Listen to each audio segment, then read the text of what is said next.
Before this video begins, I would just like to thank my Asbantium level patron, Fallon Cortez. Thank you for supporting the channel. We recently had the second and unfortunately final season of the greatest sci-fi TV show of all time, Andor. Despite being a Star Wars show, Andor isn't a Star Wars show. It's not a bunch of Jedi running around with marketable designs and action figure sidekicks. And it's some of the most compelling, fascinating and dark television I've ever watched, which got me thinking about my other favourite show and franchise, naturally. Despite also being sci-fi, Doctor Who couldn't be any more different to Star Wars. Sure, they both revolve around good versus evil in the very classic style, but the format, approach and design of both franchises are very different to one another. Yet something they do share is this problem of very fan-brained writing. Both Doctor Who and Star Wars often fall into this trap of wanting to make everything familiar and connect to popular elements of the past, like shoehorning in characters like Darth Vader for no reason, or bringing Sutekh back as a villain but changing everything about him, coasting purely off name recognition. Andor rejects any kind of fan-brain storytelling and just focuses on being a genuinely good TV show first and foremost, with something important to say. So I started wondering how Doctor Who could benefit from that approach, and I realised it already did, all the way back in 2009. I'm of course talking about Torchwood, Children of Earth, the Doctor Who show that's so good because it's not a Doctor Who show.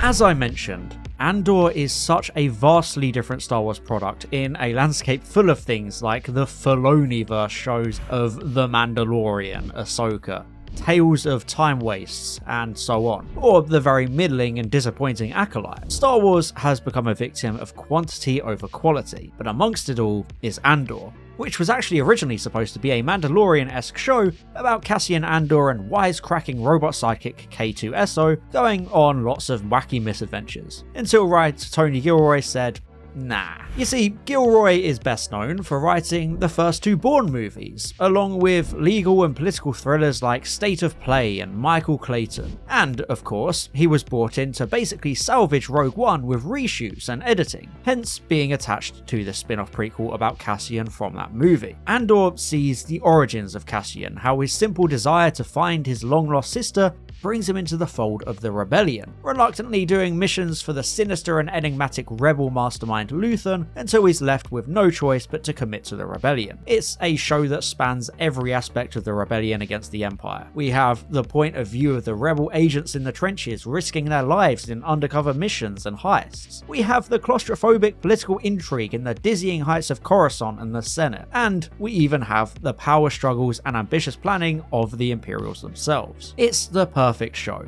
Every 3 episodes telling a self-contained story arc, further establishing the costs of rebelling against the tyrannical machine of the Empire. And it thrives because it isn't about Star Wars. Tony Gilroy isn't a Star Wars fan. He's not exactly Dave Filoni with favourite characters and groups he's unhealthily attached to. He wrote Andor as if it was happening in our own world. When I went to Star Wars Celebration and the Making of Andor panel, Gilroy even described speeder bike chases as motorbike chases, really showing the way he approached and viewed this show when he was writing it. But it's the main reason Andor works so well, because all the Star Wars stuff is simply set dressing and an aesthetic veneer. At its core, Andor is just a political thriller action drama about espionage and pushing back against fascism. It explores the role everyone plays in such a struggle, whether it's as an insurgent or a politician. We see the Empire employing false flag attacks to justify occupation and genocide. We see police states, prison quotas leading to unfair sentences, the power and influence of propaganda, and so many issues present in our own very real world throughout history. It's all about the grey areas in the fight for liberation, how regular people are radicalized, how allies have to sometimes be sacrificed, and how innocent lives are lost in the crossfire. Unlike the original trilogy, it isn't scared to show this truth behind the Rebel Alliance, and how it's not always as clean and heroic as those movies showed. Even one of the earliest scenes of the very first episode is Cassian shooting a guard in cold blood because he can't take the risk of that guy surviving. Andor is such a compelling show because it grounds everything in reality with these complex webs of political intrigue and personal struggles. It uses the Star Wars platform to explore real, brutally honest reality and tell a genuine story.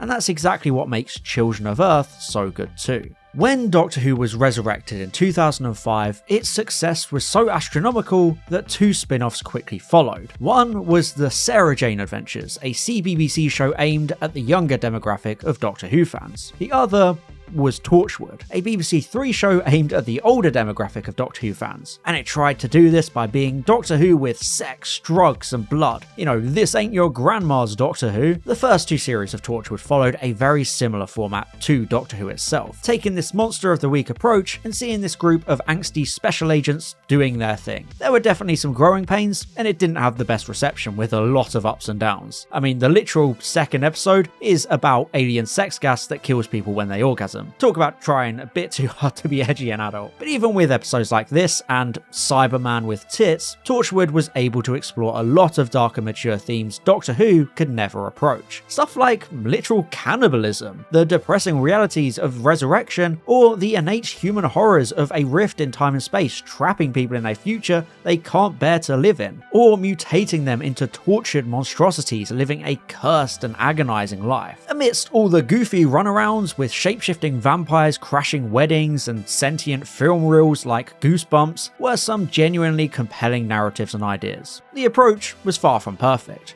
The idea of a darker side to the Doctor Who world was a very interesting and worthwhile premise to explore, so thank God Series 3 stopped trying to be adult Doctor Who and instead decided to just be its own thing within the universe. Yes, Torchwood Series 3 marked a turning point, especially since the BBC promoted the show to flagship channel BBC One at the cost of slashing the episode count from 13 episodes to 5 and giving it the poisoned chalice of airing in the graveyard slot of midsummer evenings. So Doctor Who showrunner Russell T Davies took matters into his own hands and turned this series into a 5-part miniseries spanning 5 days of an international sci-fi crisis, with the question of how humanity would cope in a crisis without the Doctor. Instead of a campy Monster of the Week Buffy-like show, this series was more like an HBO prestige drama. There weren't cheap shocks and immature attempts to be edgy anymore. This became event television, with a genuine adult tone, and it truly shows the real potential of something like Torchwood. We have multiple point of view characters, from the scrappy, desperate and under-equipped Torchwood agents, all the way to the heart of the British government itself. The story of Children of Earth is very simple and very horrifying. It sees a mysterious, powerful alien race descend on our planet and demand 10% of the planet's children to use as drugs, and how the governments of the world respond to such a threat. And that's it. That's literally all Children of Earth is, exposing the darkness and brutal selfishness of worldwide governments. It's an espionage thriller rallying against the establishment, just like Andor also succeeds at being. Both Andor and Children of Earth prioritize real-world precedent over the flashiness and simplicity of space opera sci-fi. Andor is modelled on genuine real-world history, like a whole arc set in space France, invoking iconography of the French Resistance, rather than retreading Jedi and Sith mythos like so many other Star Wars products do. Russell T Davies approached Children of Earth in a very similar manner. All the alien peril is compacted into cabinet briefings and cover-ups, becoming a government thriller full of meetings and conference calls, much like Andor's own use of ISB briefing rooms and Senate backrooms. Some of the most compelling moments in both shows come not through big, expensive action set pieces, but these clandestine, off-the-books meetings, like civil servant Frobisher's meetings with the Prime Minister, who is exposed as increasingly callous and self-serving as the series goes on and the crisis deepens, with him throwing Frobisher under the bus and attempting to wash his hands of any responsibility, with Frobisher ultimately killing his wife, children and himself just to spare them a worse fate just moments before the crisis ironically ends. Both shows hinge on leaders making ethically indefensible trade-offs due to time pressure. There's just no time to think. On one side, we have the UK government, the bad guys, deciding to hand over the poorest and lowest potential children in a scheme designed as an inoculation program against a mythical condition. Then on the other side, the good guys like Luthen in Andor have to sacrifice sacrifice 50 men and Krieger to preserve ISB mole Lonnie. In both situations, one massacre is agreed upon to preserve the lives of many others. The classic trolley problem laid bare in its grimmest, most unheroic reality. But the stark satire of both of these shows is how bureaucratic everything is. Millions of lives decided in bland, airless rooms and the signing of paperwork. Authoritarianism is rarely the hooded, lightning-shooting evil emperor. It's a normal signature at the bottom of a memo or an executive order. Yes, authoritarianism, totalitarianism, and fascism are all under the microscope in these two shows. Seeing our protagonists attempting to survive and overcome an entire system with dedicated agents and squads hunting them down and monitoring them at every turn. Nowhere is safe. Nobody can be trusted. Jack, Gwen, and Yanto have to flee their homes and their families because they're now public enemy number one against this conspiracy to shut them down and remove any chance of opposition or being exposed. And the order to kill them again doesn't come from some moustache-twirling sinister villain. It comes from a perfectly normal, unassuming civil servant sending an email list of names, signing a death warrant with a single button press. And that's how dystopia creeps in.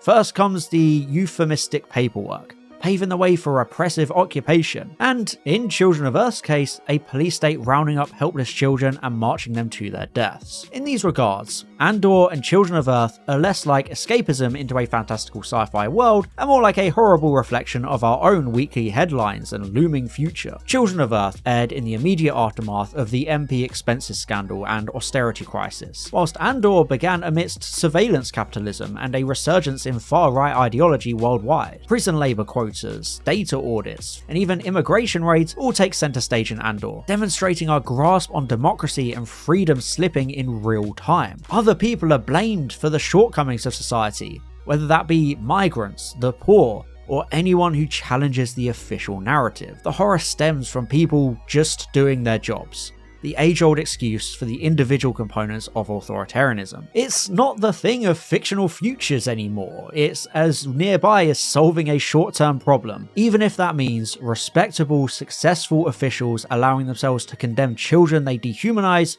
for their own peace of mind. Andor and Children of Earth pride themselves on their flawed, reluctant, and sometimes completely unforgivable protagonists. Despite how he's presented, Captain Jack Harkness isn't a traditional hero. He's had plenty of questionable calls in his murky backstory, and the series reveals his absolute worst, being a willing collaborator for the first time the villainous 456 threatened Earth. It's established that back in 1965, this dilemma was faced before, with the aliens only wanting a dozen children in exchange for leaving the Earth alone and providing a cure for a horrible disease. It was essentially extortion. This comes as a horrifying revelation, showing that one of our main characters is no better than the government officials he's been rallying against during the series, and he's known all along. Like them, he was just doing his job by sending the children to the 456. And he wiped his conscience clear by convincing himself it was a necessary evil. Much like Frobisher and Decker, who also know about this original deal, Jack's past is coming back to haunt him, and we see how that strips away the heroic view we've had of him for a long time. Cassian Andor's past isn't nearly as horrifying, but he begins as someone we still can't describe as a hero. The first episode is full of him lying, cheating, stealing, and killing before he's eventually forced onto this path of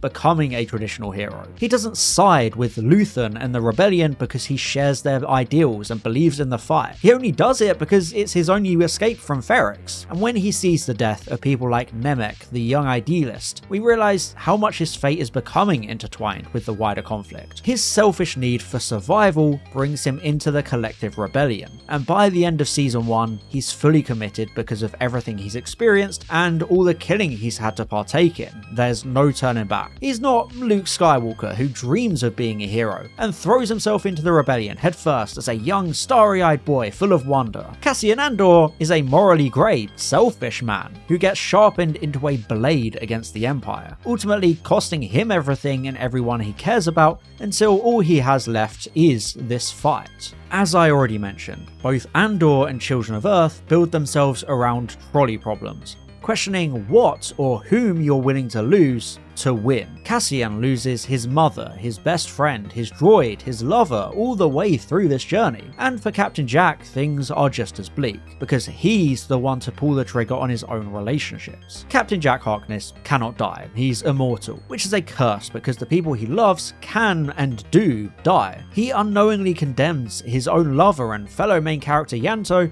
with their defiance against the 456, Jack's immortality saving him, whilst the very normal, very human Yanto dies as punishment for Jack's hubris. But the truest dramatic testing of Captain Jack is the climax of the serial, where he's forced into the position of sacrificing his own grandson, his own flesh and blood, to spare the rest of Earth. Unlike the children in the 60s, he can't wash his hands of this and forget about it. With no time left and only this one child on hand, Captain Jack is pushed past the point of no return and into his darkest hour. It's a horrible moment, acted and presented as the emotional torture it really is. The usually confident and flamboyant Jack is reduced to a hollowed out husk of wordless guilt and responsibility. It destroys his faith in himself and his own family as his daughter rightfully abandons him for killing her son, regardless of the intention or the cause. It had to be done doesn't make it okay. It echoes a lot of what Luthen has to do for the rebellion in Andor, burning his life to make a sunrise he knows he'll never see. The sacrifice of destroying all sense of inner peace because somebody has to. Much like Luthen using the tools of the Empire against it, Jack literally has to use the tools of the 456 to defeat them,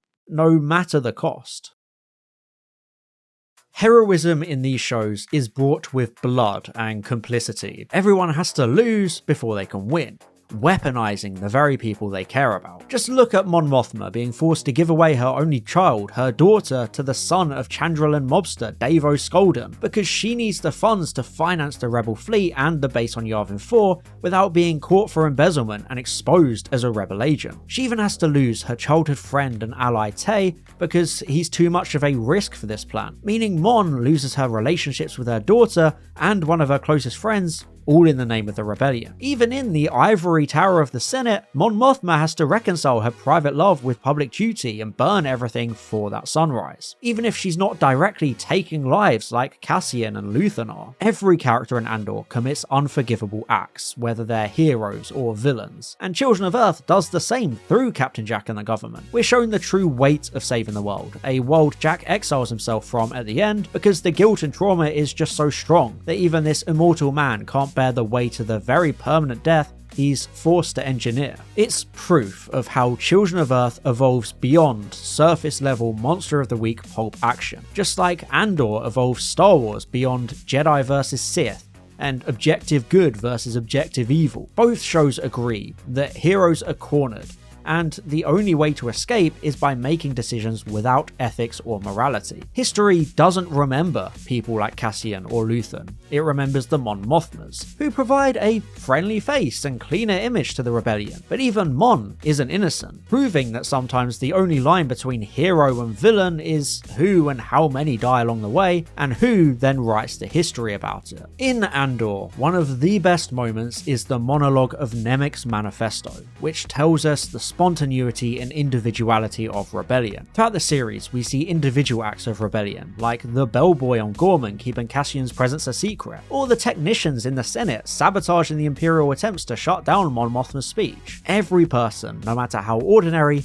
has a role to play. Whether that's the prison riot on Narkina 5, the uprising on Ferrix, or the numerous rebel heists, we're shown proof that the rebellion isn't a monolith. Each act, no matter how small, loosens the grip of the Empire. And this sense of ordinary people is present in Children of Earth too, thanks to characters like Office Temp Lois Habiba and Rhiannon and Johnny, Yanto's sister and brother-in-law, living on a low-income council estate. By introducing characters like these, people who are just going about their lives far removed from the politics and aliens of the weirder world, we get that grounded view. Like how daily life on Ferrix is established far before Marva's funeral escalates into a heated riot and act of defiance. All throughout Children Children of Earth, we see everyday, nameless parents reacting to their children stopping and speaking in unison, with those same parents then being forced to try and protect their children from the army breaking down their front doors to rip those children from their arms. All across every country, parents and teachers are terrified as these children are taken away for inoculation, a complete fabrication, and we see how a community can band together to fight back. How this attempt at control only serves to radicalize everyday people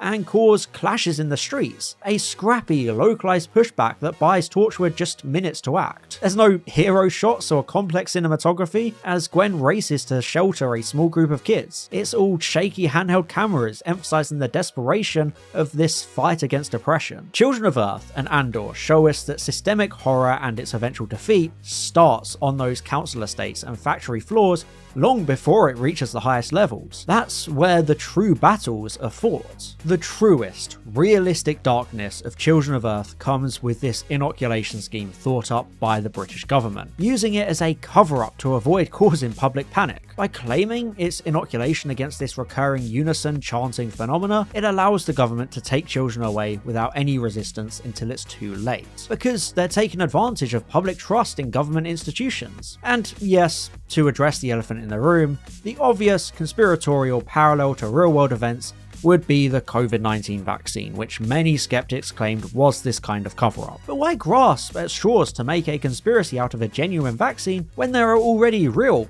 proven cover-ups and fake health projects you can compare Children of Earth to? In the 1940s, US Public Health Service scientist John Cutler sought to test the prevention of syphilis. A noble aim, of course, but his methods involved purposefully infecting Guatemalan prisoners, mental health patients, and soldiers, all without their knowledge or consent. It's similar to the infamous Tuskegee case, where scientists allowed hundreds of African Americans to remain untreated, so the effects of the disease could be studied, despite treatment being readily available at the time. And something both these cases have in common is the focus on lower income, less valued members of society, aka the people who can't fight back. The state decides who is good enough to live and who is expendable. That's why Children of Earth's government offers up children who are from poorer backgrounds and have worse future prospects. It's a free form of population control and eugenics for them. The government essentially spins it to itself as a way to improve society by trimming the fat, a reflection of all too real social, ethnic, and class cleansing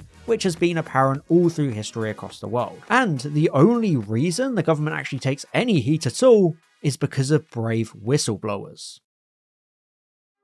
Lois Habiba is the unlikely hero of Torchwood Children of Earth. She's a lowly personal assistant on her first day of work, suddenly caught up in all of this chaos because she just happens to work for John Frobisher's office. Through her own curiosity and the happenstance of having deeper access into the government databases, Habiba stumbles upon Torchwood, the kill list, and the wider conspiracy. She's drawn into this crisis and is well out of her depth. Lois isn't an immortal ancient being from space like Captain Jack. She's not a former police officer turned elite Torchwood agent or a computer specialist. She's so normal and she doesn't have any personal connection to the incident anyway. No children of her own, no nieces or nephews we hear about being affected. She could just put her head down and come out of the other end without any blowback. But instead, this normal person, this office junior, makes the conscious decision to help Torchwood multiple times, breaking the Official Secrets Act and choosing to risk her life and her freedom to help them expose and bring down the government for what it's doing during this crisis. Like she says,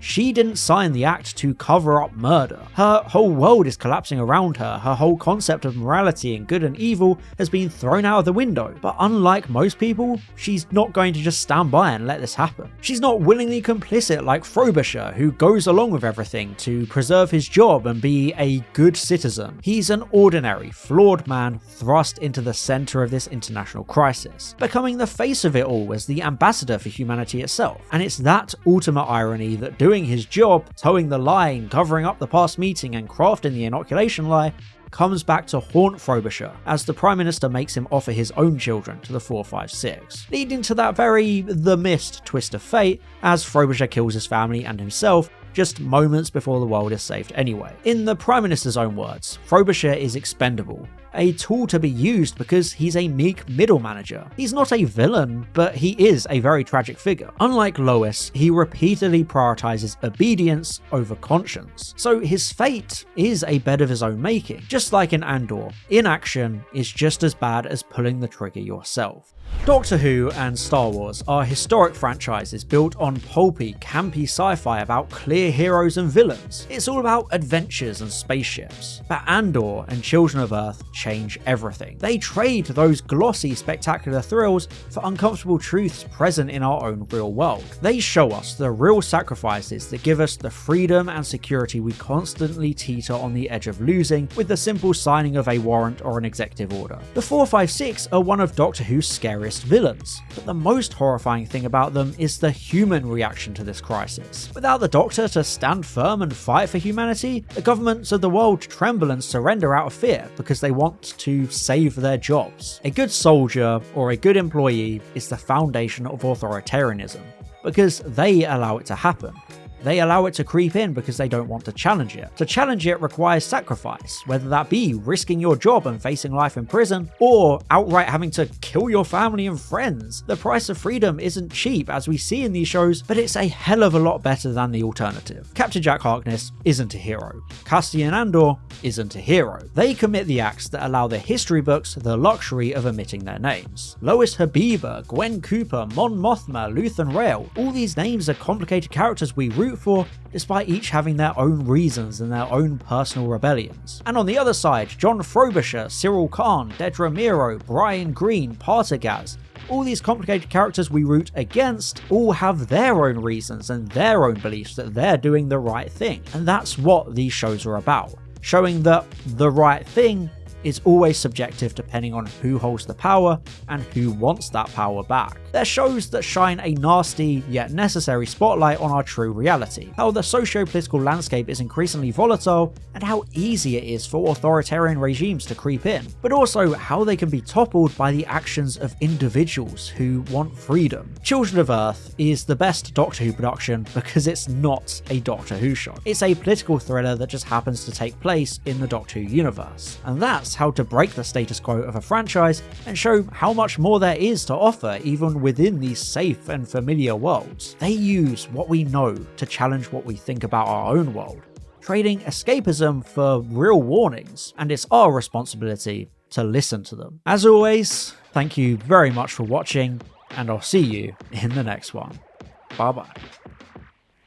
And I'd just like to thank my Asbantium level patron, Fallon Cortez, my Diamond level patrons, That One Sleep No More fan and Valtar, my Platinum level patron, Matthew Burns, and all my Gold level patrons, Chris Douglas, Daniel Shillito, and James Aleula Waterhouse. Thank you for supporting the channel.